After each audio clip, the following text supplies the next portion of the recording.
Good morning, everyone. I am Professor Rufina from VOC College of Education. By the grace of the Lord Almighty, we are going to start our national webinar on looking at research through the philosophical lenses. And now I call our principal, Dr. T. Kanaraj, who is the backbone for this function, to welcome the gathering.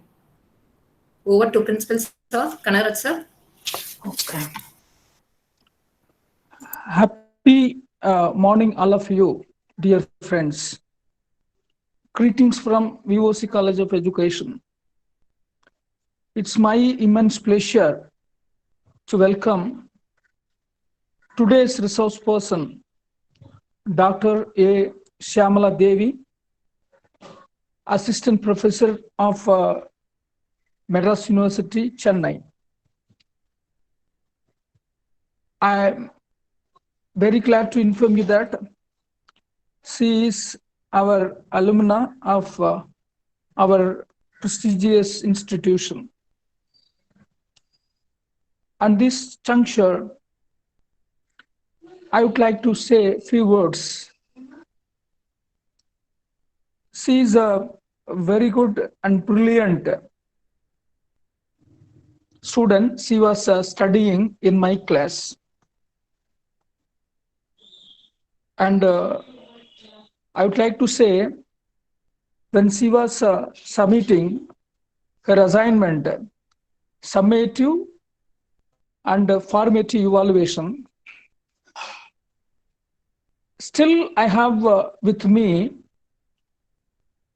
for the clarification and reference of future students. Such a fantastic worker she is, so that I would like to bring to your knowledge. I welcome ma'am for this wonderful seminar.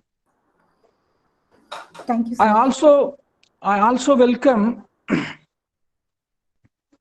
all the participants from Tamil Nadu as well as other states from various institutions, universities, etc. Today, Alumni Association organizes a wonderful national webinar on looking at research through the philosophical lenses. I really congratulate Dr. Rajadurai, who is the backbone of the Alumni Association, well prepared personality who is organizing this webinar. And you might be heard about our great institution, started in 1955 with the blessings of very important personalities from all over India, and the blessings of the God Almighty. Our founder Kulabudi APC Veerabahu started, and it declared open by the then Chief Minister of Tamil Nadu, K. Kamaraj. So our alumni have been working in various places, even abroad. We have been keep in touch with them for the development of our institution. I really appreciate the alumni have been taking several steps for the development and the quality assurance of our institution. Recently, we have started a WhatsApp group for our alumni from 1955. And almost number of alumni have registered, I would like to bring to your notice. So with this background, I congratulate all the team, the faculty members of our institution, who is always doing their work in better way for the upliftment of our institution. I welcome all of you for this wonderful webinar. Once again, thank you one and all. Thank you very much. Over to Rufina ma'am. Okay, thank you, sir. Thank you for a nice welcome address, sir. Thank you, sir. Now it's a time to introduce our speaker, Dr. A. Shyamala Devi. So I take my privilege to introduce our speaker, Dr. A. Shyamala Devi, Assistant Professor, Department of Education, Madras University. Her area of specialization is research methodology, statistics, and special education. She got her master's degree in physics in Saratakar College, Tirunelveli in the year 2006. I am very much proud to say that she is an alumna of our college. She did her B.Ed and MPhil education in VOC College of Education in the year 2007 and 2009 respectively. She cleared her NET for lectureship in education in the year 2007 and JRF in education in the year 2010. She got her doctoral degree in education from Manonmaniam Sundaranar University in the year 2017. And if you see her work experience, she worked as an assistant professor in Andamal College of Education from the year 2009 to 2014. After that, she continued her work in Department of Education, University of Madras. And if you see her research experience, she has guided 50 M.Ed students and 11 MPhil students in education from 2009 to till date. And her publication, she has published many articles in both national and also in international journals and has presented many papers in national and international conferences. Apart from this, she has completed an online MOOC course and she has appointed as a question paper setter for many universities. And many institutional responsibilities has also given for her where she is working now, that is in Madras University. She is nominated as a special officer for Dr. A.L.M. School, Palavakam, the school learning under the Madras University. And she is also serving as an alumni coordinator of the education department of Madras University. And there is a more profile in her, and there is no time to say the full thing. So, ma'am, I'm very much pleased and proud to welcome you, ma'am, for today for this session. And Shyamala Devi, ma'am. And now the session is handed over to you, ma'am. Over to Speaker Shyamala Devi. Okay, thank you, Rufina, ma'am, for your nice introduction. And as also, I would like to thank Dr. Kanagaraj sir for reminding me my work till now. So thanks a lot for introducing me. And shall I start the session now?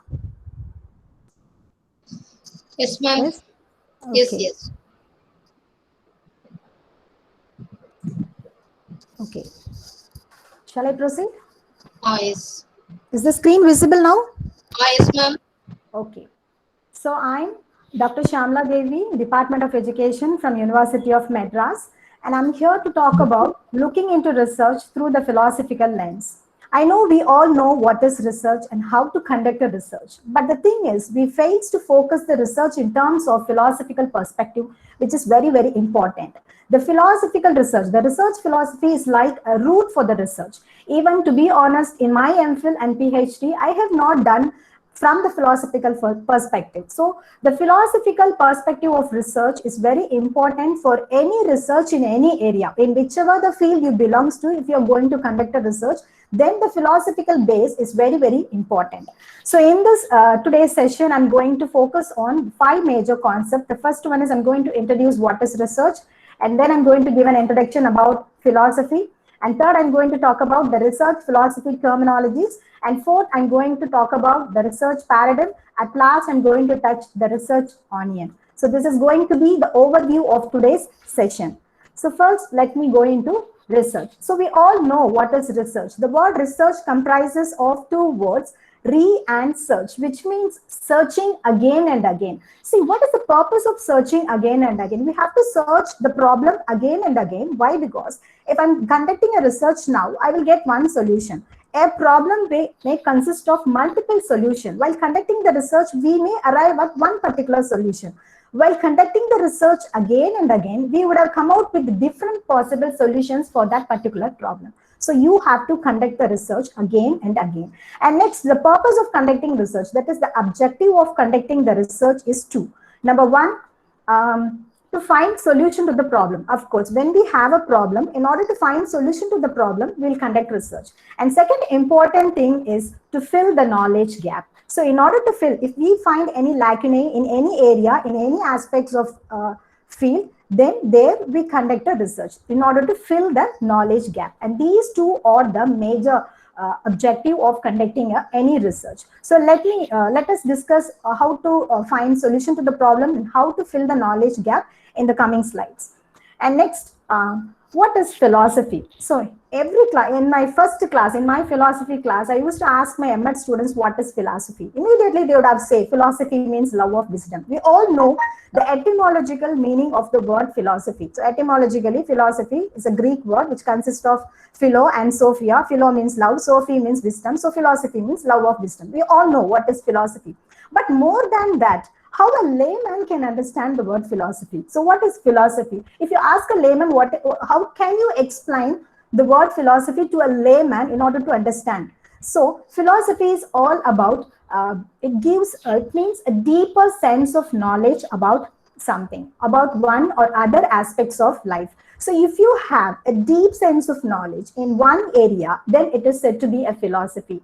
For example, this word wisdom is always being equated with the word philosophy. So what is wisdom and what is knowledge? First, you must clarify that. So knowledge is all about accumulation of fact or collection of data. But wisdom is more than that, which means wisdom is the ability to analyze which part of the knowledge is true, which part of the knowledge is accepted and applicable in a real life situation. So when you are able to apply your knowledge in a practical situation, then that is said to be wisdom. So a philosopher is one who loves wisdom, which means philosophy means love of wisdom, which means if you have a deep knowledge in your area, and that is said to be a philosophy.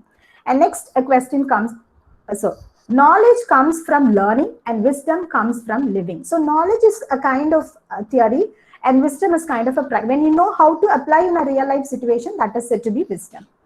And who is a philosopher? So when we heard the word philosopher, immediately the image which comes in our mind is the three great philosophers, Socrates, Plato, and Aristotle. So who is a philosopher? A philosopher is one who loves wisdom, which means lover of wisdom is called a philosopher. If you really love your area, if you really want to do something in your area, if you really want to do something you want to apply in practical, then you are a philosopher. So a philosopher is one who always have thirst for knowledge, search for truth. That is called a philosopher. So that is what I mean by a philosopher. Now, okay. We all know what is the abbreviation for MPhil and PhD. MPhil means Master of Philosophy and PhD means Philosopher of Doctorate.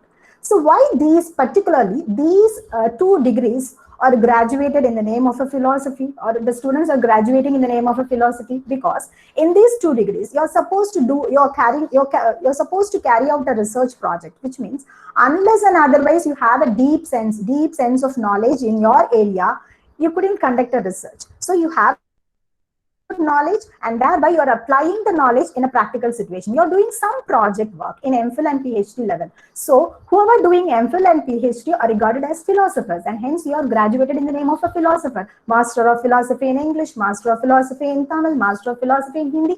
So whichever the field you belongs to, if you master in one particular field, you are called as a philosopher, because this philosophy is regarded as the mother of all subjects. In those days, in olden days, we don't have this many classifications of disciplines. So all the subject of any discipline will be regarded as a philosophy. We all know Pythagoras is a famous philosopher, and Pythagoras is a famous mathematician, and he was named as a philosopher. Why? Because a deep sense of knowledge in his own area, in mathematics. So he's called as a philosopher. So still now, whichever the field you belongs to, you are graduated in the name of a philosophy when you're doing a practical work. So keeping that in mind, we are the philosopher. The research scholars means you're all philosophers and we're all doing research, something in deep in our particular area, and you have to approach the problem philosophically. With research basis, philosophical basis, you have to approach the problem. With that note, I'm just going into the main course of our discussion. Okay, so in this picture, what do you see in this picture actually? So this is not an interactive session, so I couldn't interact with the participants, and I just imagine that you're all answering to the question. Okay, so what do you see in this picture actually? A tree. As a whole, if you are looking into it, you can say it is a tree. As a parts, you can see the trunk, the root, the branches, all the parts of the tree. But most of us fails to focus on very important part of a tree, that is the root. So the root is very, very essential for the tree. It is the base for the tree. Only if the root is good, then the tree can grow to a greater extent. So that much important a philosophy. So a philosophy is like a root for a tree. And for our research, if the tree is like a research means, the philosophy is like a root. So the research philosophy is very, very important for the research to grow to a greater extent. So unless and otherwise you're good in your philosophy part, the base, you cannot build your research to a further level. So, so this is a research methodology tree. Yes. Excuse me, Shyamala ma'am. Yes. Shyamala ma'am, please can you go little bit slow? Some participants asking you're going Okay. so fast. Okay, fine. Thank you very much. Sorry, I'm a little bit fast. Okay.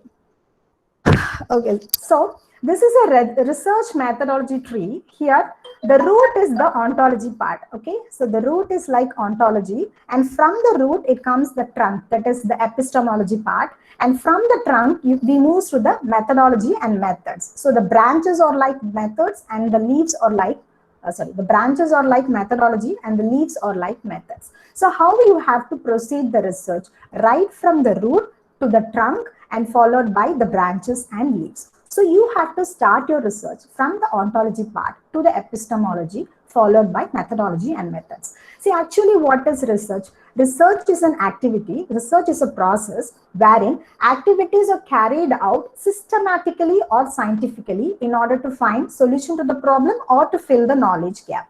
So the main purpose of research is to find solution to the problem or to fill the knowledge gap. But how we are going to process the research? Through systematic process, we are going to conduct the research, step-by-step process. Usually the step-by-step process consists of identification of the problem and then going for formulation of hypothesis, collection of data, analysis of data, and then testing of hypothesis. This is how you will say the steps involved in a research process. But more than that, the important step is first you have to decide your ontology part, which ontology part you're going to take into account. So ontology comes first and then epistemology, methodology and methods. Let's discuss how we have to proceed the research right from the ontology to the method. So what is a research philosophy? A research philosophy is a belief about the way in which data about a phenomena should be gathered, analyzed and used. So how we are going to collect the data and how we are going to analyze and interpret the data, that's a different thing. But what part of the knowledge you want to discover? So that is very, very important. How I'm going to discover the knowledge and how I'm going to collect the data, what procedure I'm going to adapt. These are very, very important, and these are all decided by the research philosophy. See, once if you ask any research scholar, they will be in a dilemma whether I have to use a quantitative research methodology or a qualitative research methodology, whether I have to go for an open-ended question or a closed-ended question, whether I have to collect the data through a questionnaire or an interview or etc. So we are always in a dilemma. So if your research philosophy is strong, then you can be very good in your research design. So in a research philosophy, we have 4 important terminologies. The first one is ontology. So the ontology, as I discussed already, this ontology is like root of the research. So this ontology will dictate what epistemology you fall in. So next comes the epistemology. So from the ontology will leads you epistemology, and from epistemology you will move on to your methodology and methods. So the first important thing is you have to decide your ontology. So let's see what is ontology. So ontology means it's a study about it is a study of beliefs about reality. Reality means we all know truth. So what is truth according to me? My belief about reality.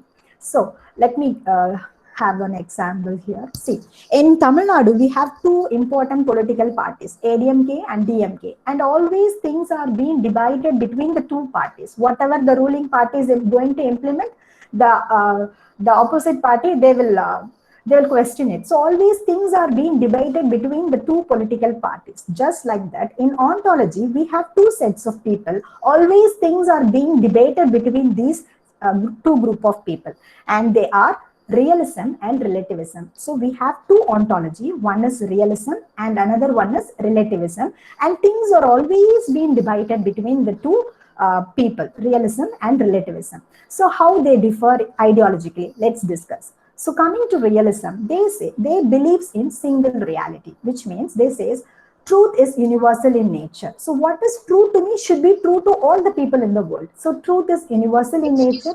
Yes. Excuse me. Yes. Oh, okay, now you continue, ma'am. Yes. Any problem?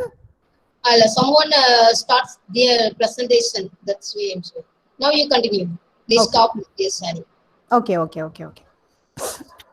Okay, so in realism, they believes in single reality, which means reality is universal in nature. What is true to me should be true to all. So that is believing in single reality. Whereas in relativism, people believe in multiple realities. So reality will not be universal in nature. What is true to me may not be true to you, and what is true to you may not be true to somebody else. So everybody will have our own reality, our own belief system. So the truth differs from person to person, place to place, country to country. So the truth is multiple in nature. So we have multiple realities. So the first point is the realism people, they believe in single reality, whereas relativism believes in multiple realities.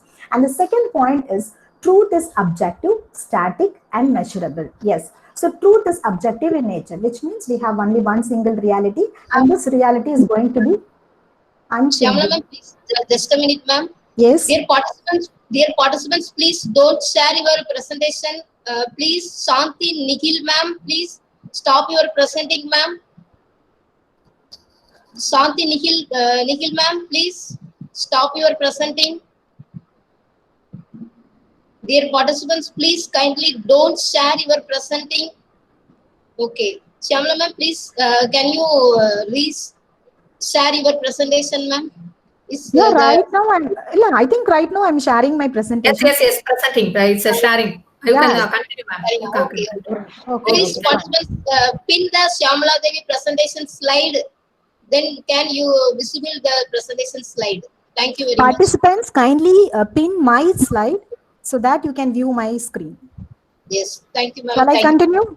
Yes, ma'am. You can continue, ma'am. Okay. So the truth is objective, static, and measurable, which means I already told we have single reality, and this single reality is going to be unchangeable. See, today I'm seeing the sun, tomorrow it will be sun. So the truth is not going to change. It is going to be static, unchangeable, and it can be easily measurable. So truth is objective, static, and measurable according to realism. And coming to relativism, they say truth is subjective, dynamic, and contextual. So subjective means it differs from person to person. Everybody will have their own belief system, and it is dynamic. It keeps on changing. So the truth is, today I believe in one. So for example, some 10 years before I believe in religion, but now I don't believe in religion. So my belief system has changed. So likewise, the truth is dynamic in nature. It keeps on changing, and it is purely contextual. Contextual means, for example, if you take live-in relationship, we won't value the people who are in live-in relationship, but in America, they really value the people who are in live-in relationship. So what is true to them may not be true to us. So it is purely contextual because our belief system highly influenced by the environment in which we are living, our culture, all those things will influence our belief system. So it is purely contextual. So the truth is subjective, dynamic, and contextual. And coming to realism, they says the truth can be generalized. Yes, what is true to me, I can generalize the truth to the entire population, to the entire people in the world. So truth can be generalized in realism. But in real... Shyamala ma'am, please excuse me. Yes, Dear yes. participants, please pin presentation Shyamala Devi slide. Then only you can visible the presentation slide. Please participants, kindly pin to the screen presentation Shyamala Devi. Participants, Shyamala Devi ma'am screen is visible now. Okay, so you please pin Shyamala Devi presentation. சைட்ல நீங்க பாத்துக்கலாம் ஷியாமலா தேவி presentation அப்படின்ட்டு இருக்கும். அதை வந்து தயவுசெய்து பின் பண்ணிக்கோங்க. அப்பனாதான் அவங்களோட பவர் பாயிண்ட்டை நீங்க பார்க்க முடியும். Okay okay. Thank you very much ma'am. Okay, thank you ma'am. Make sure that everybody is looking into my PPT because next slide I'm going to move something very interesting. So make sure that everybody is looking into the screen. Okay ma'am. Okay. So the truth can be generalized to the entire people, but here in relativism, we cannot generalize the truth because truth is purely contextual. So what is true to me may not be true to you. So I cannot generalize the truth to other people. So this is what the debate is going on between realism and relativistic people. So they believe in single reality, they believe in multiple reality. They believe in truth will be objective, static and measurable, whereas they says, no, truth is subjective, dynamic and contextual. And they believe in generalizing the finding and they don't believe in generalization. Okay, so this is all about realism and relativism. And let me tell how you have to imagine what is single reality and what is multiple reality. Okay, so now, okay, what do you see in this picture? So it is a dog. Okay, to whoever I'm going to show the picture, they'll tell that it is a dog. So this is called single reality, which means objective reality. See, we have objective type questions and subjective type questions. Why it is called objective and subjective? Objective type question, if I'm going to correct an objective type question, I will give 10 marks. If somebody else is going to correct the same paper, they also give the same answer. If it is an objective type question. If it is a subjective type questions like 2-mark question or a paragraph or essay type question, the marks differs from person to person. I may give 8 marks out of 10, but somebody else will give 7 marks. So it differs from person to person. Whereas objective type questions like choose the best answer, fill in the blanks, match the following will not differ from person to person. So objective reality means there is only one truth. Okay, so that is objective. So if I show the dog picture to anybody else, everybody will say it is a dog. This is called objective reality. And next we are moving into the subjective reality. That is, I'm going to ask a child, what is a dog? So the child will think of the mental image of the dog and the child will say a dog will look like this. Yes, of course it is a dog. It's a correct answer. Next, I'm going to ask a countryman, what is a dog? So the countryman will imagine the picture of a dog and he will say a dog will look like this. Of course it is a dog. It's a correct answer. And next, I'm going to ask a metropolitan, a man who is living in a city. What is a dog? And he will think of the dog and he say a dog will look like this. Of course it is a dog. Okay, and then I'm going to ask a foreigner, a person who is living in other part of the world. I'm going to ask him what is a dog and he will say a dog will look like this. Of course, all are correct answer and all are adapt. And how can we say one right answer? This is called subjective reality. So reality, truth differs from person to person, country to country. Why? Because it is purely contextual. So if I'm living in one particular area, I can imagine only a dog which I'm having in my environment. India. So that is what we called as subjective reality. Objective reality means we have only one single truth. Subjective reality means we have multiple truth and the truth keeps on changing. If you ask somebody else, they will give us different image of a dog. Okay, so this is how the truth differs from person to person and hence I cannot generalize one particular picture as a dog. So this is how realism and relativism people will use to debate. And then we are moving into the epistemology. So this is the root part. The ontology part is over right now. So you have to decide whether you want to stick with realism or relativism. That is the root part. Once you decide you want to follow realism or relativism, and next thereby you can move into the trunk part, that is the epistemology part. Okay, so epistemology is all about how do I know what I know. So I know it is a dog. How do I know? Because my mom told me when I was too young, my mom told me it is a dog. So this is how I discovered the knowledge from the environment. So that is all about epistemology. So how I'm going to gather the knowledge or how I'm going to discover the knowledge. It's all about the discovery of knowledge, epistemology. So this epistemology is called research philosophy. Actually, in philosophy, we have many schools of philosophy like idealism, realism, pragmatism, materialism, so and so. And in psychology also, we have many schools of psychology called functionalism, structuralism. Similarly, in research, we have many schools of research philosophy. They actually, we have 5 schools of research philosophy. And in this session, I'm going to talk about only two major research philosophies, which is very, very essential for a researcher to understand. Okay, so I'm going to talk about 2 research philosophy. One is positivism and another one is interpretivism. These 2 are considered as the major schools of research philosophy. Okay, so once your ontology part is over, next from the ontology, now we are in the epistemology part. So in epistemology, let's have how positivism differs from interpretivism. So coming to positivism, they assume society as objective social facts. As we discussed already, they believe in single reality and hence they assume the society have objective social facts. Whereas in interpretivism, they say reality is constructed through the meanings created by individuals. For suppose, according to positivism, they say the truth is independent of the individual. Okay, we are not influencing the truth. We are independent of the truth. Whereas in interpretivism, they says the truth is internal. It is not external. The truth is created by the people according to their context. Shyamala ma'am, please. Can you do one thing? Please stop your presenting and again you start your presenting, ma'am. Some participants are not visible in your screen. They Okay, are sending the chat box, ma'am. Okay. Once again, you restart your presentation, ma'am. Please share. Okay. Please Okay, share. I'm doing. Very good. Thank you. Yes. Is it okay now? Yes, now it's okay, ma'am. Okay. Slideshow. Okay, ma'am. Okay. Very So good. Thank you. And Okay. please a little bit go slow. Somebody is asking, you are going too fast and can't follow you. Difficult to follow you, ma'am. Please go slow.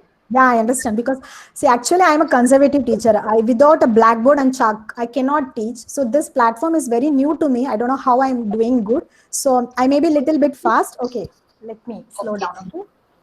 Okay. Okay. Again, please, ma'am, somebody. Yes.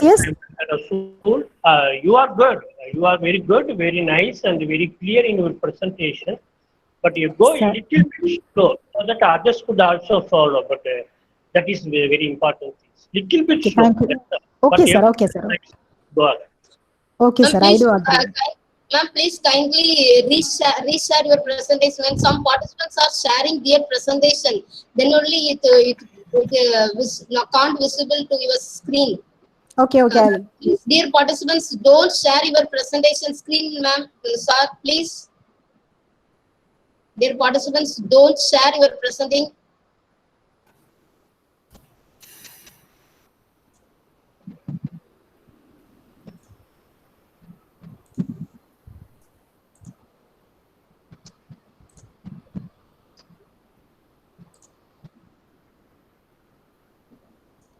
Okay. Now, is it okay? The presentation PowerPoint. Yeah, I have shared the PPT.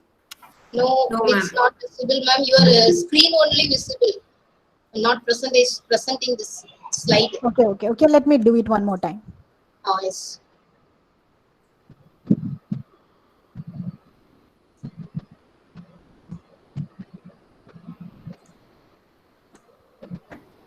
Is it okay now? Am I sharing my slide? Yes, please. No, share. Now you share your presenting the PowerPoint slide. Yeah, now it is in epistemology. it's No. not visible. No, it's No, it's not. not visible, ma'am. So what I have to do, I don't know. I think I'm sharing my Your PPT. screen only visible. Oh, okay. Dear participants, please kindly don't share your presenting.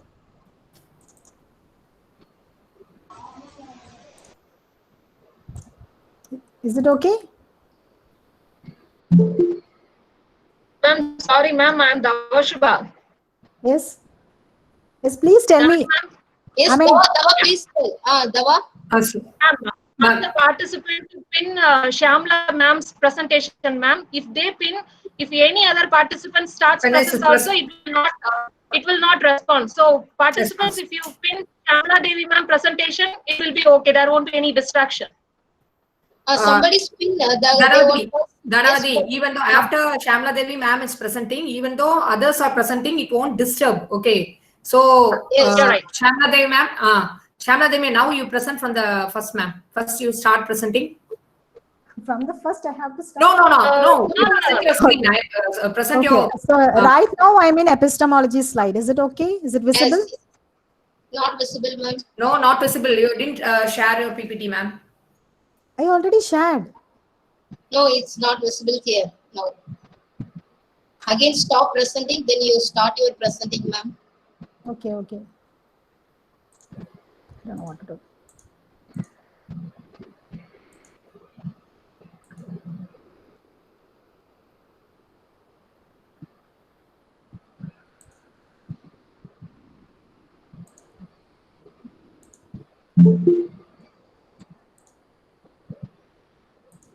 Yes. Now it's coming. Yes. Please open your PowerPoint. Yeah, no, I opened. Still, it's not visible. Yes. Please confirm. Am I okay? No, ma'am. No. PPT is not able to see. PowerPoint is not visible, ma'am. I don't know why it Sangeeta is not Babu, visible. please stop your presenting. Sangeeta Babu. Yes, somebody else is Yes. showing Sangeeta their Babu, screen please. things. Stop your presenting. Sangeeta Babu.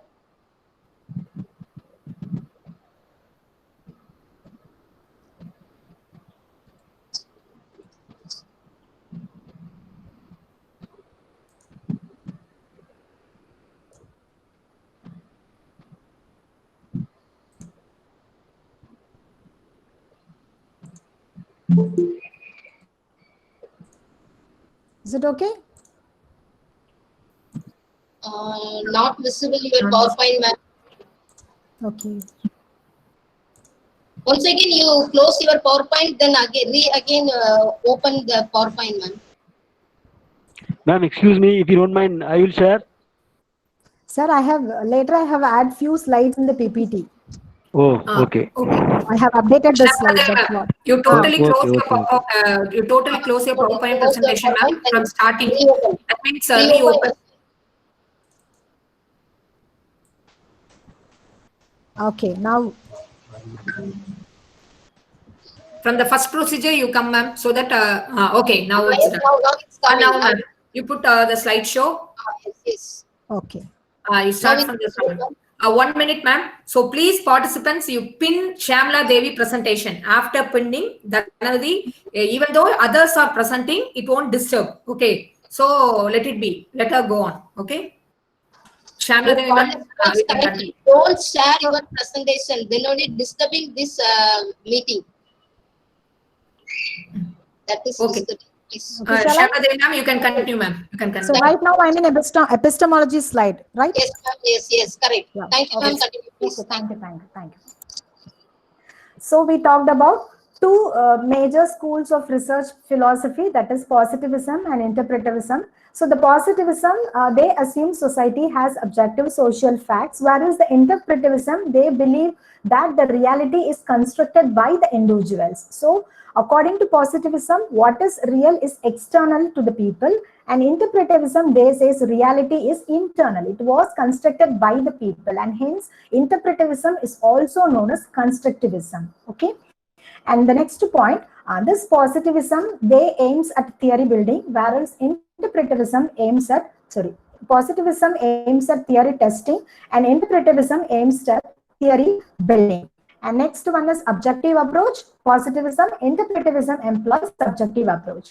And positivism employs deductive approach, interpretivism applies inductive approach. Let me discuss what is inductive, deductives, all those things. Now I hope you may get clear. If you belongs to realism, if your ontology is all about realism, then obviously you will fall under positivism. Your research philosophy is going to be positivism.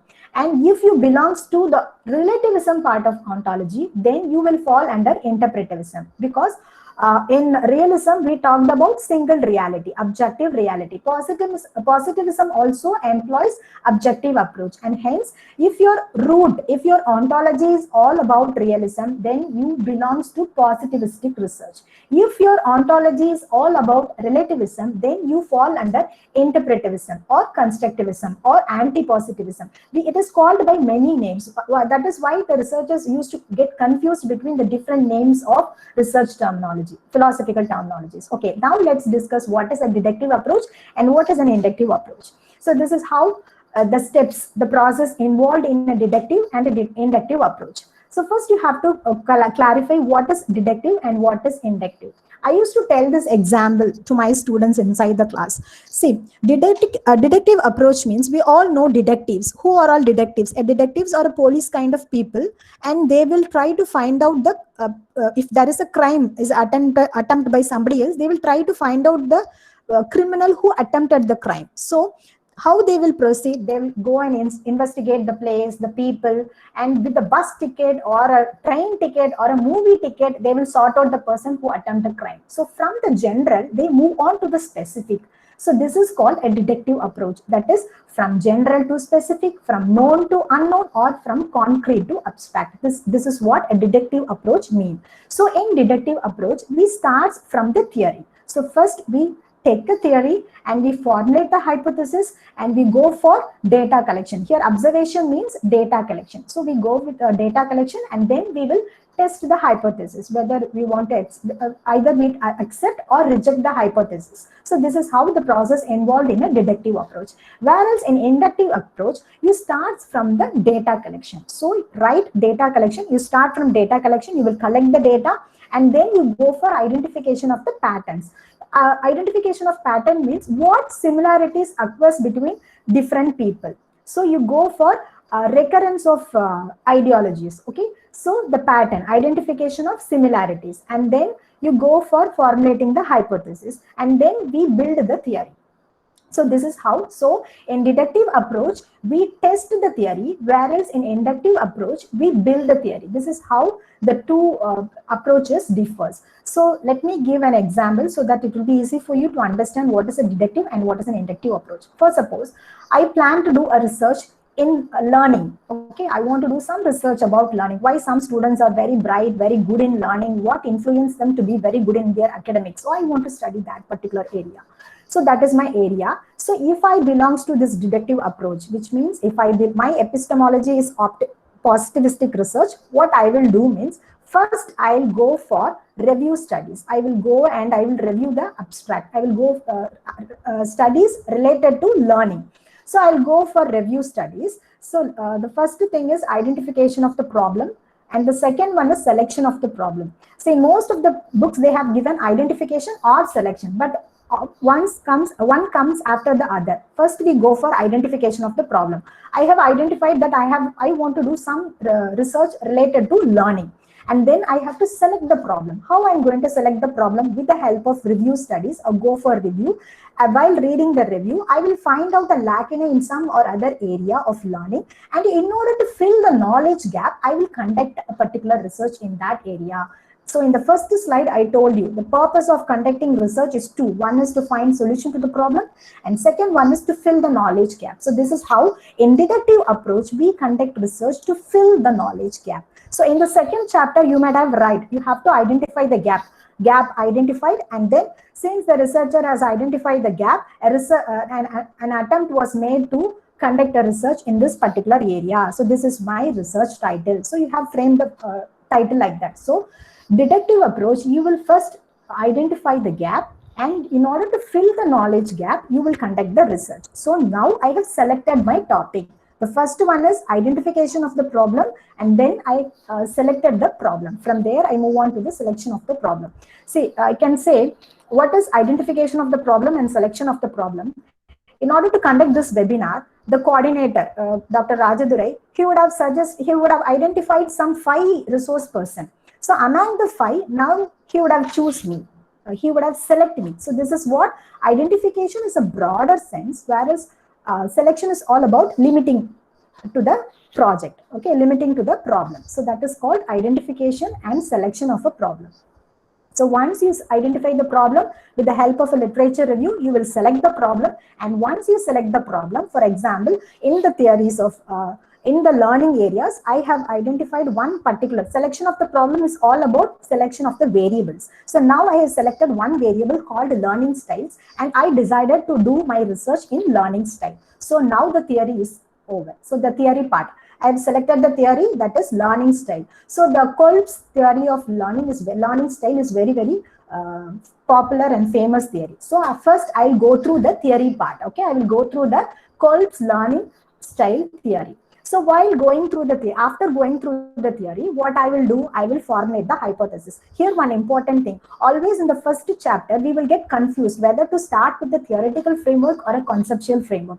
If you belongs to a deductive approach, then you have to start from the theoretical framework. If you belongs to an inductive approach, you have to start from the conceptual framework. Okay, so now I should start. So first I have start with the second chapter. I have selected the problem, and then I shifted to the first chapter. That is, I have start from the theoretical framework. So once the theoretical framework is over, then I will go for formulation of hypothesis. So I'm going to formulate the hypothesis. Once the formulation of hypothesis is over, I will go for collection of data. So formulation of hypothesis, only if your theory is very strong, you are left out with 3 options for construction of the tool. So either you can go for a standard tool, Kolb's questionnaire. You can use the same tool, that is the standard tool, or you can go for a self-made tool, or we can go for an adaptation, that is a modification of the standard tool. Why? Because that particular tool may not be good for our context. So we may go for a adaptation of the tool or modification of the tool. So once objectives, formulation of objectives and hypothesis is over, we go for tool construction. Okay, once the tool is over, we go, next step is collection of data. So you collect the data and then you will analyze the data.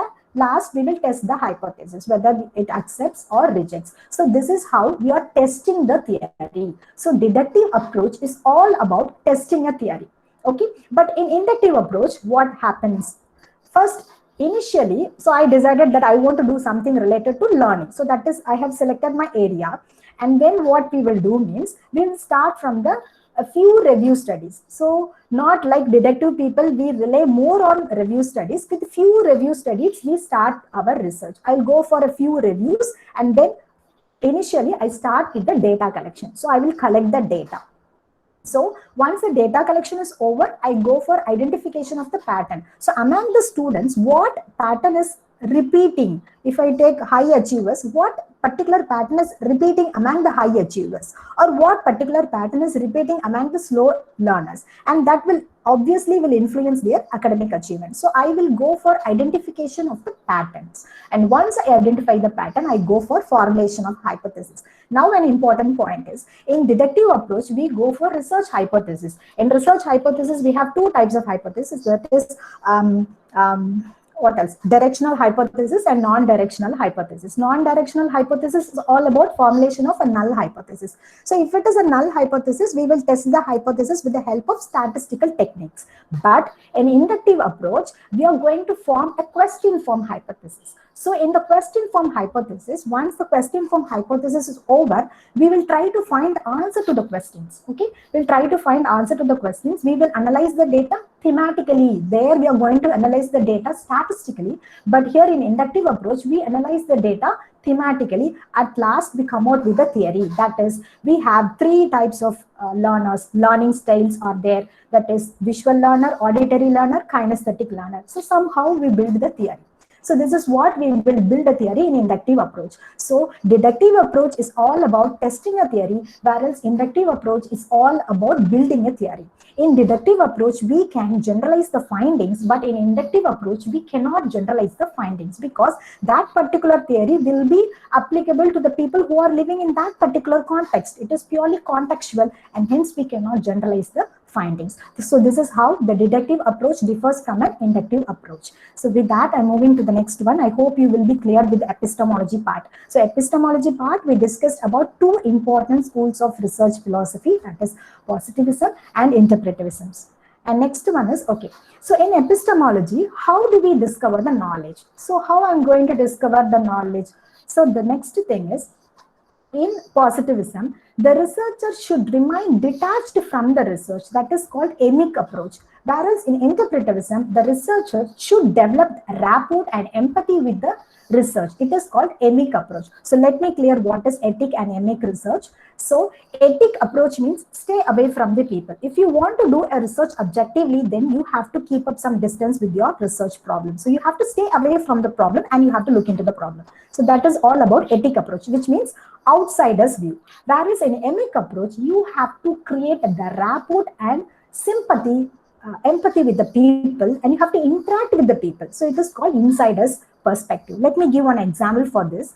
First, suppose if your research is like a house, okay, some problem is going on inside the house. So what I'm going to do, if I belongs to etic approach, I have to stay away from the house and I have to see what is happening inside the house. This is called etic approach, outsider's views. Then only I can collect the data objectively. Okay, so this is called etic approach. Whereas in emic approach, if some problem is going inside the house, I have to enter into the house, I have to talk with the people in the house, I have to interact with them, and thereby I will try to collect the data from the people what is happening actually. So this is called emic approach, which means insider's perspective. So in etic approach, we talk about outsider's perspective, whereas in emic approach, it is insider's perspective. Okay, so in positivistic research, you will stay away from the problem. In emic approach, in interpretivistic research, you will interact with the people and collect the data.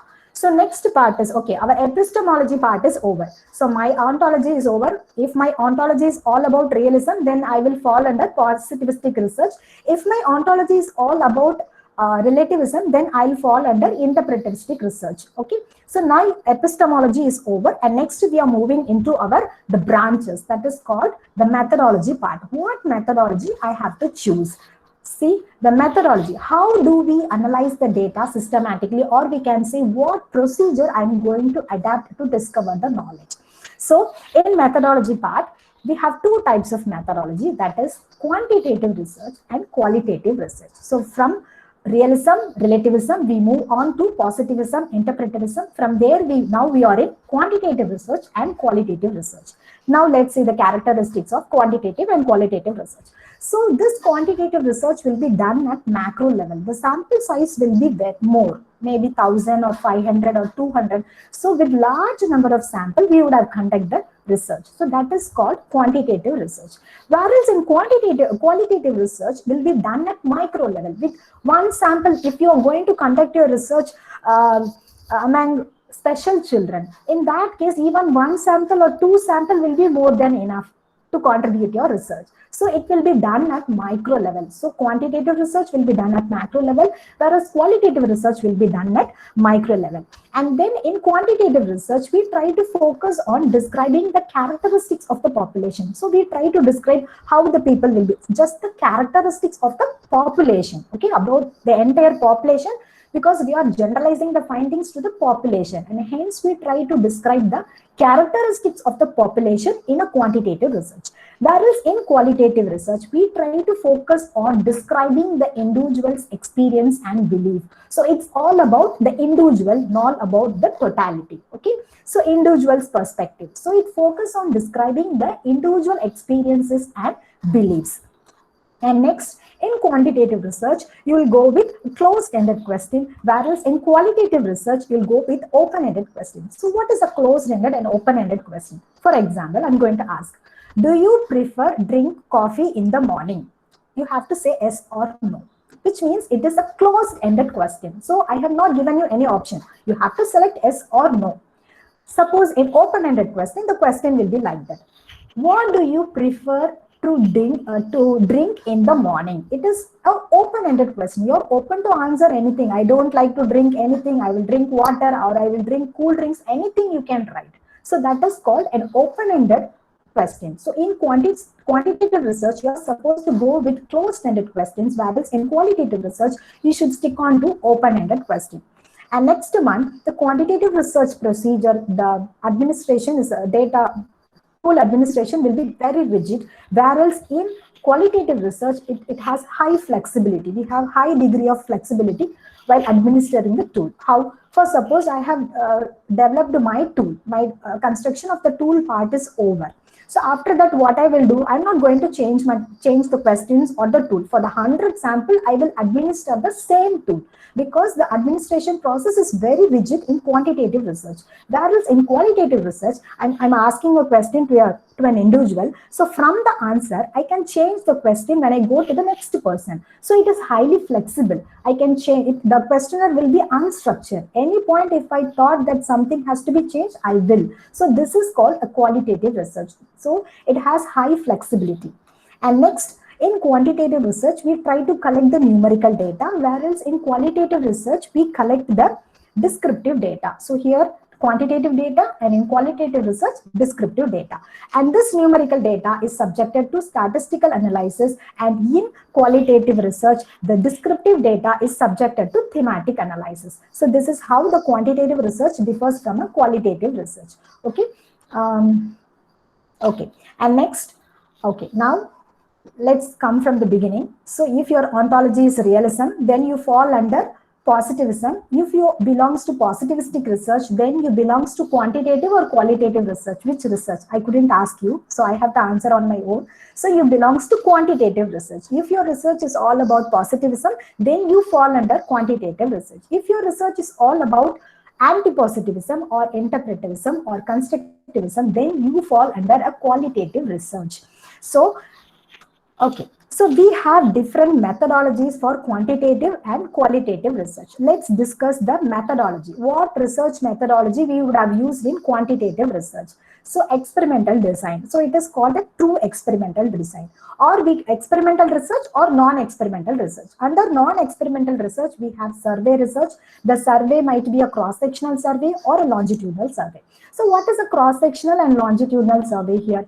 We all know what is a research, experimental research. I don't think I have to explain that. So in experimental research, we try to find the cause and effect relationship between the two variables. Actually, we will manipulate the independent variable, and we try to find the cause and effect relationship between the two variables. So that is what we will do in experimental research. Whereas in non-experimental research, we have survey method. In survey, we have two types of survey, that is cross-sectional survey and longitudinal survey. If with a cross-sectional survey, for example, my topic is about to find the mental health of primary school children. So in order to find the mental health of primary school children, I will collect my data from first standard children, second standard, third standard, fourth standard, and fifth standard children. At the same point, at the same time, I'll try to collect the sample from all the 5 classes. So this is cross-sectional survey. If it's a longitudinal survey, I will collect this data from the first standard students in the year 2020.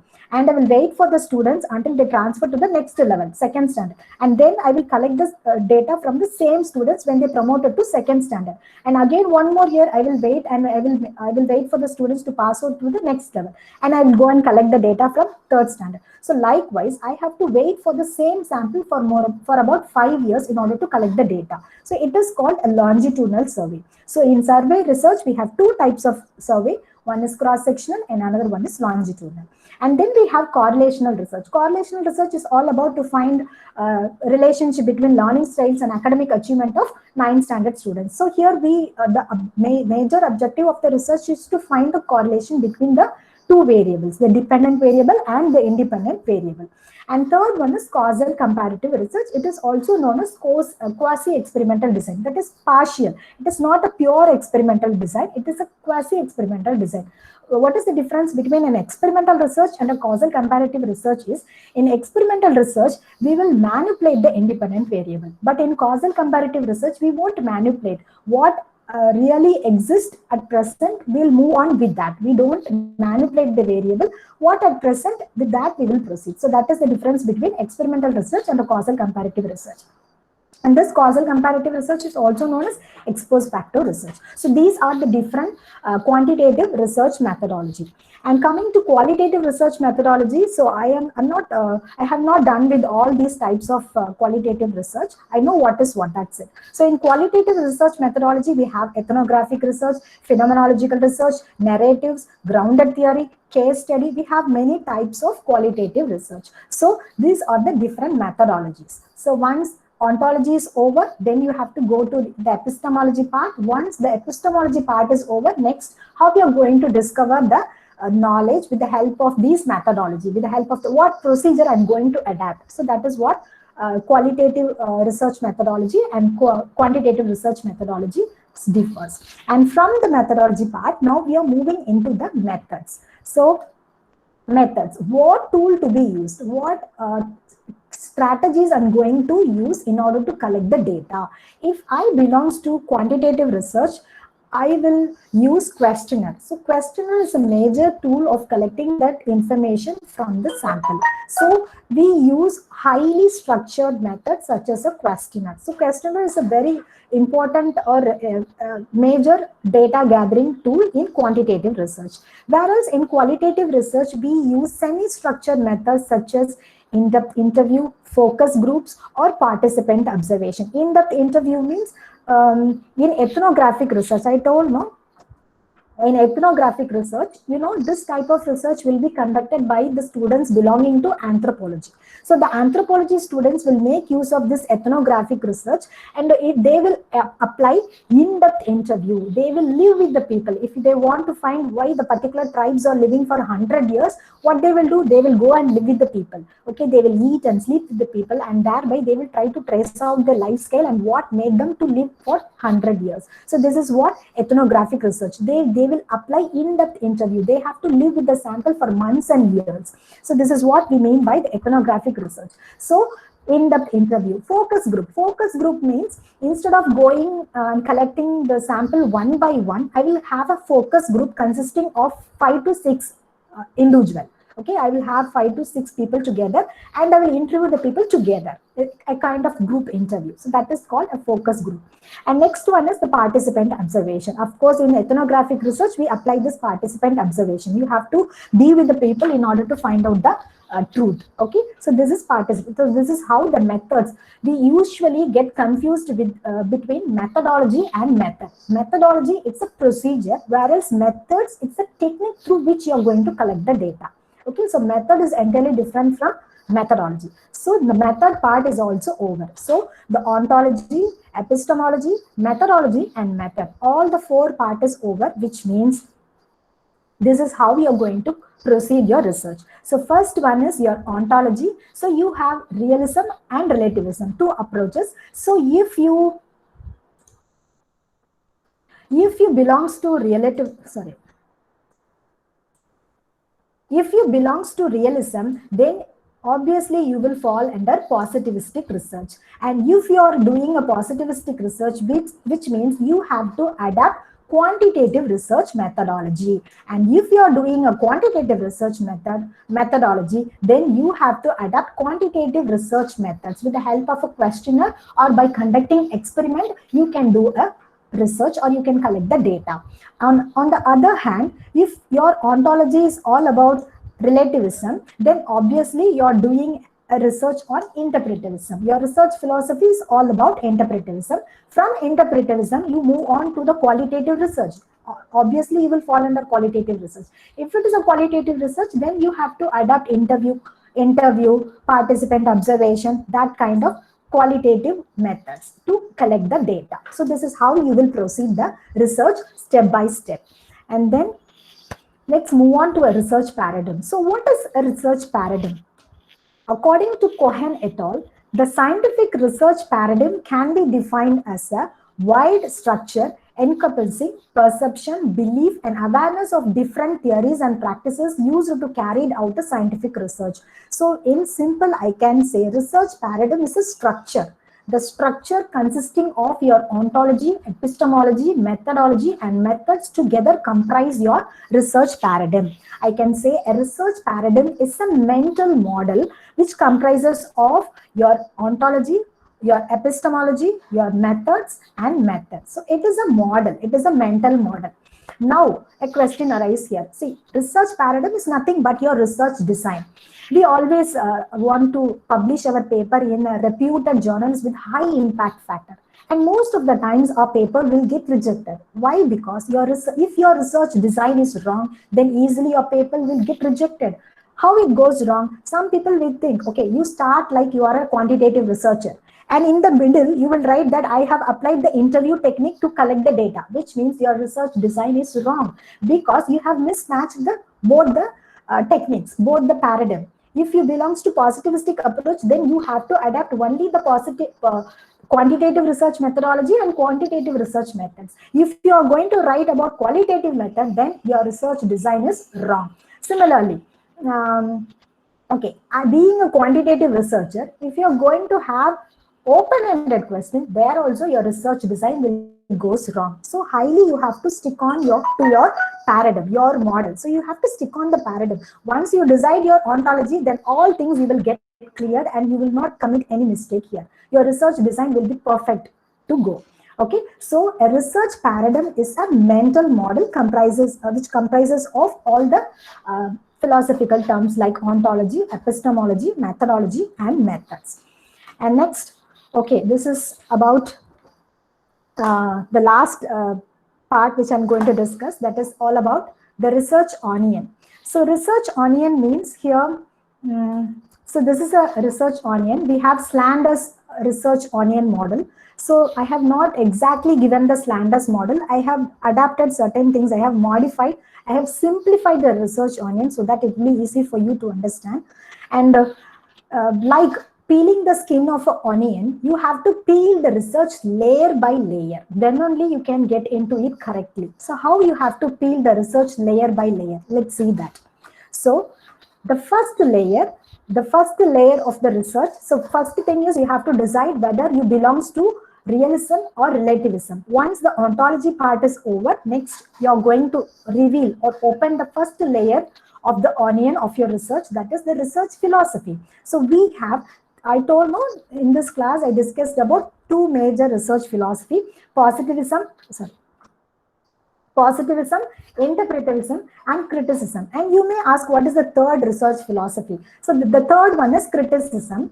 See, every method has its own pros and cons. Similarly, in positivism also we have certain disadvantage, and in interpretivism also we have certain disadvantage.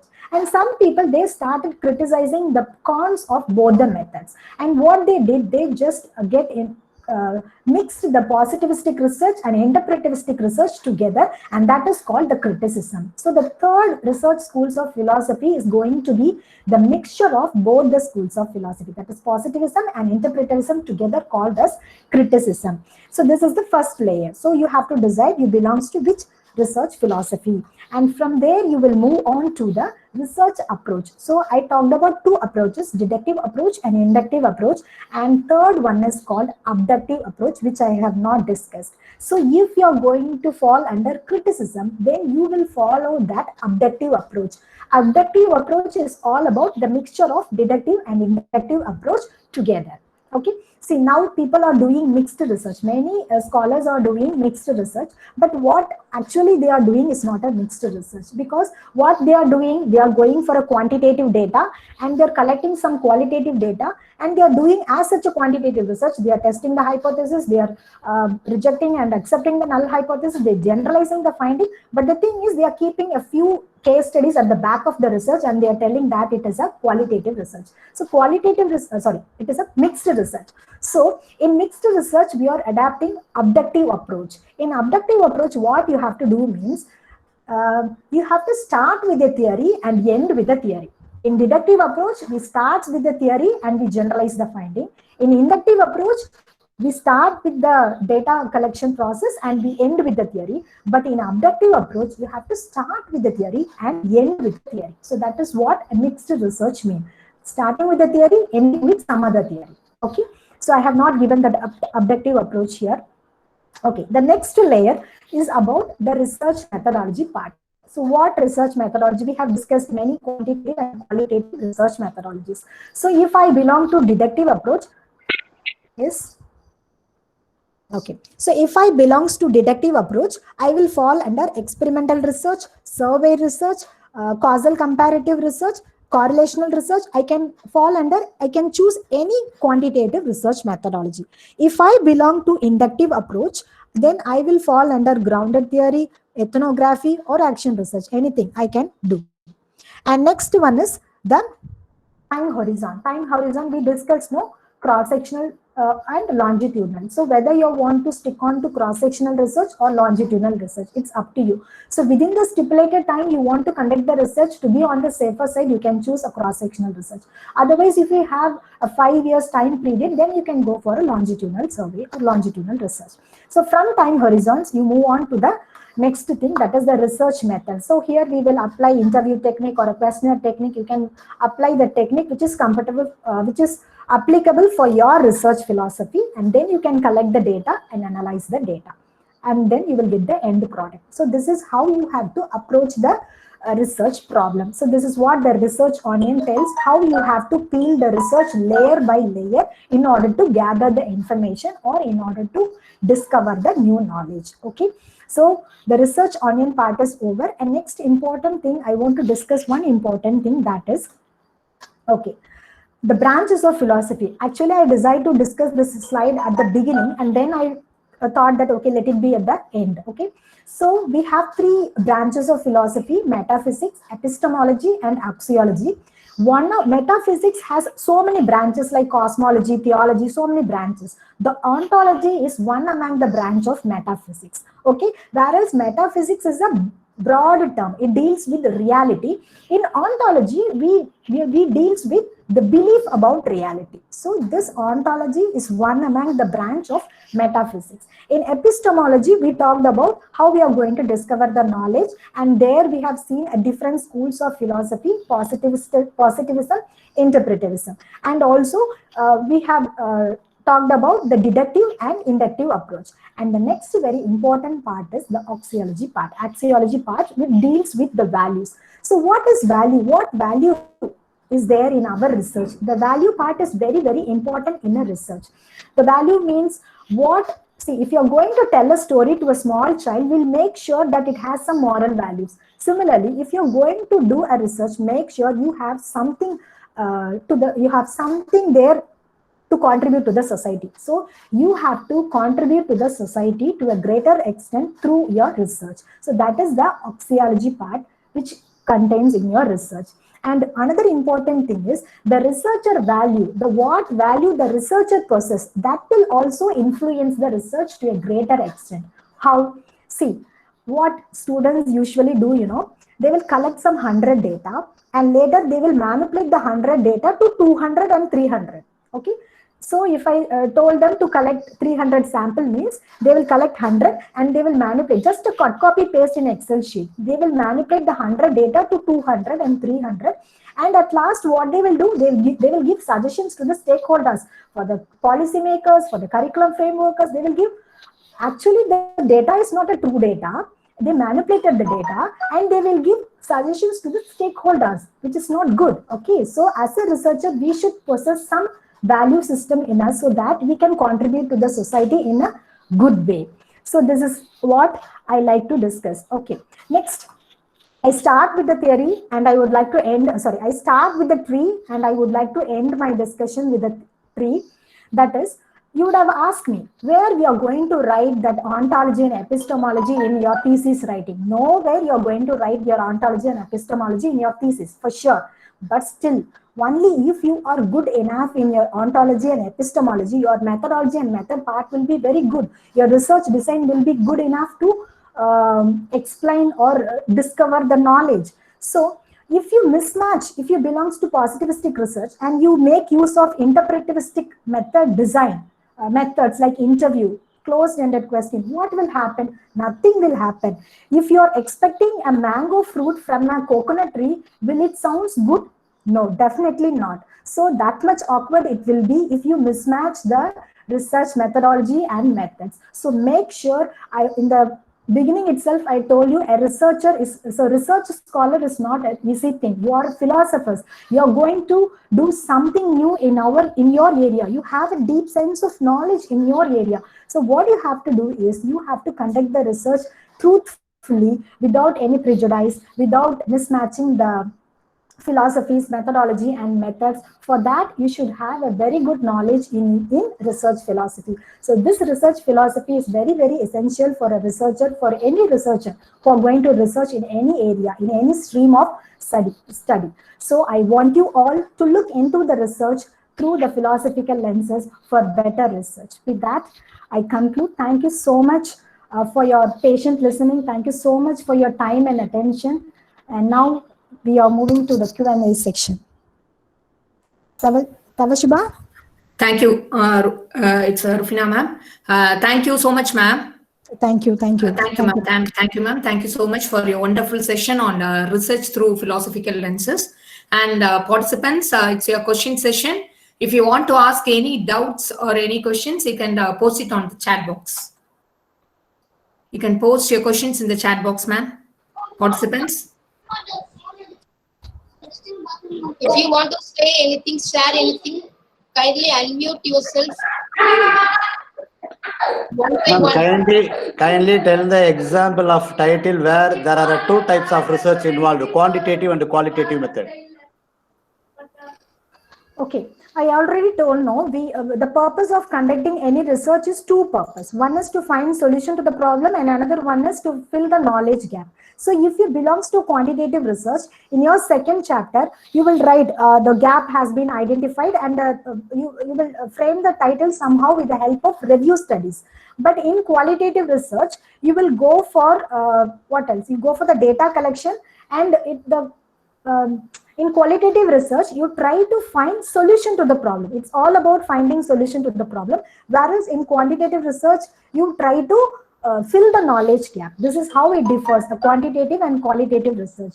So in quantitative research, the title will be like this: a study on the learning styles and academic achievement of 9th standard students. The same problem if you're going to apply in qualitative research, how the learning ability of students or something like that. You start with the learning. I don't know how to frame the title, I'm sorry. You will start with the problem, and the end product will be a theory building. Theory building. Okay. Because sometimes in experimental design, we are saying that there are a mixed Sorry, I couldn't hear design. That's why the question is for me. That's why I'm asking. Thank you, ma'am. We are doing quantitative research is a different thing. Qualitative research is a different perspective. And mixed research is the combination of both quantitative and qualitative together. So we will do case study at the same time. We'll collect the data with the help of a question. So we will apply both the quantitative and qualitative research methods and methodology together in a mixed research. Please once again explain the casual comparative research. Okay, so this causal comparative research will be very common in medicine field.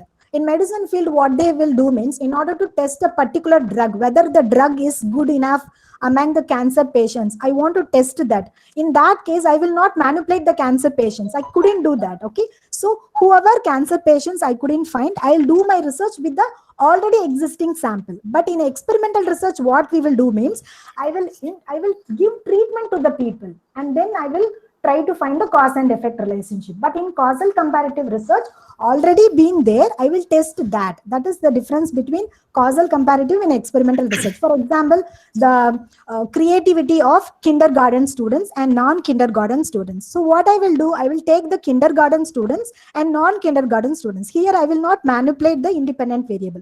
What already exists, with that I will proceed the research. So that is what causal comparative research. Thank you. Another one question from Surya Kala ma'am. How is action research considered to be a relativistic? See, action research, what Oh, action research. See, action research is a kind of a mixed research. It is not about relativistic. Why? Because you would have heard about the types of research, that is fundamental research or pure research, true research. The second one is applied research, and the third one is action research. This is how we have studied the types of research. The first fundamental research is what? The relativistic ontology. Okay, here we go for theory building. The second applied research is what? The quantitative research. It's all about testing a theory. And the third one is the action research.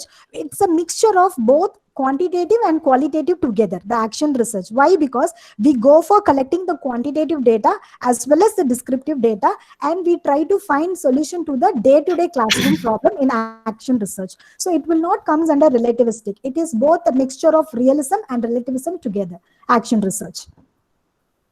Okay, thank you, ma'am. And another question from Sri Kutti, ma'am. Ma'am, please list out 5 schools of research. Okay, the 5 schools of researches are positivistic research, interpretivistic research. Interpretivistic research is also known as anti-positivism, post-positivism, constructivism. And the third one is criticism, fourth realism, and fifth one is pragmatism. Okay, see, actually there is a very good saying called, what we have learned is a handful of sand, and what we have not learned is of global proportions. And what I have discussed in today's session is just a pinch of sand, and you have to explore more on it, the other part of the research philosophy, that is realism and pragmatism. Participants, any other question? You can just unmute your mic and you can ask the question to the speaker.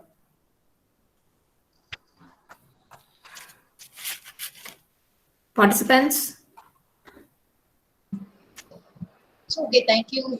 Okay, thank you, Shamla ma'am. I think the question is over for you. Thank you so much, ma'am. Thank you, ma'am.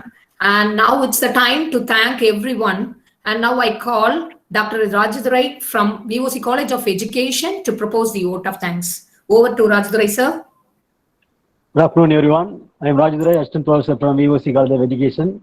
We got this as an honor and privilege to extend vote of thanks on this occasion. First of all, I would like to thank our Lord Almighty for being with us in the entire program. I bow my head in gratitude to thank our Honorable President and Honorable Secretary for giving us this opportunity to conduct this wonderful webinar.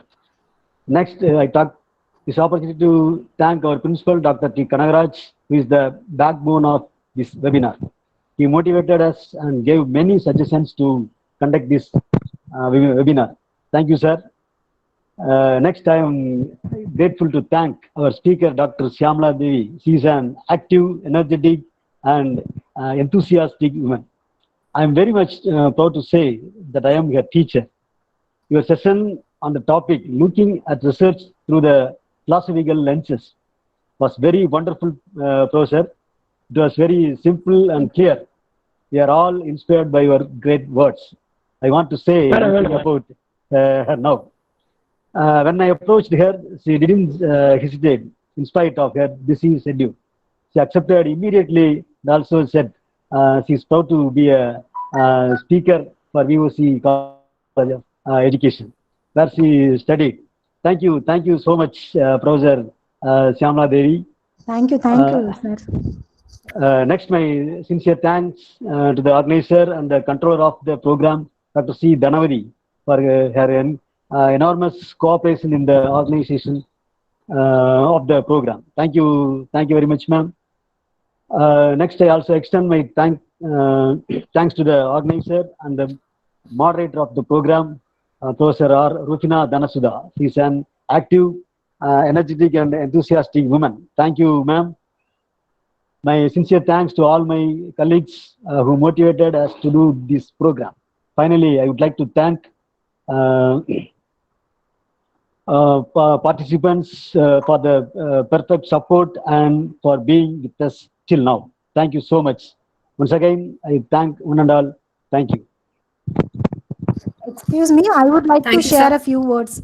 Thank you so much, Dr. Rajadurai sir, because he once he approached me, first I hesitate a little bit, and then I accepted. He really motivated me to be a speaker. So thank you so much, sir, for motivating me. And also, I would like to thank the other coordinators, Dhanashubha and Dhanavadi. Yesterday, we had a wonderful demo session. We had a great time. So thanks for supporting me. And also, I'm very proud to say my route is from VOC College of Education, because VOC College, from where I completed my B.Ed as well as from MPhil. So the days I'm recollecting my days at VOC College of Education. So today, wherever I'm here, so whatever I'm today, it's all because of my college, that is VOC College of Education. Still, I remember Dr. Rasul Mohideen sir. He was my favorite sir, because still I used to tell how he teaches the Bloom's taxonomy, the 3 domains of learning: cognitive, affective, and psychomotor domain, with the help of a daffodil poem. So with the daffodil poem, he narrated the 3 domains of learning. Still now I am telling the same example to my students. I'm recollecting my days, and Damodaran sir and Dr. Kanaharaj, he is my physical education sir, and we had a great time with him. He is a very strict but at the same time very kind teacher. And Premalada ma'am, she took philosophy for me. She is the one who introduced me into the philosophical world. So, and then Sashikala ma'am, Josephine ma'am, she is my research guide for MPhil. So I'm always thankful to my teachers, and I always remember that my route is from VOC College. So thank you so much for giving me this opportunity. Right now I'm starting my second phase of professional, like as a resource person. So starting from VOC College as a resource person, I'm really feeling very great to be. Thank you, sir. Thank you so much. Thank you. Thank you. Thank you so much, ma'am. Thank you, Shamla ma'am. And thank you, Rajendra sir, for your nice vote of thanks, sir. So participants, the feedback form is posted in the chat box. So you can fill it now, please, so that the first 100 participants will get your certificate through email today, and the other participants can get it tomorrow. Thank you, participants. And the feedback link is also posted in our WhatsApp group. You can check it also. Ma'am, excuse me, ma'am. Rasul sir. Rasul sir. Rasul sir. Rasul sir. Rasul sir.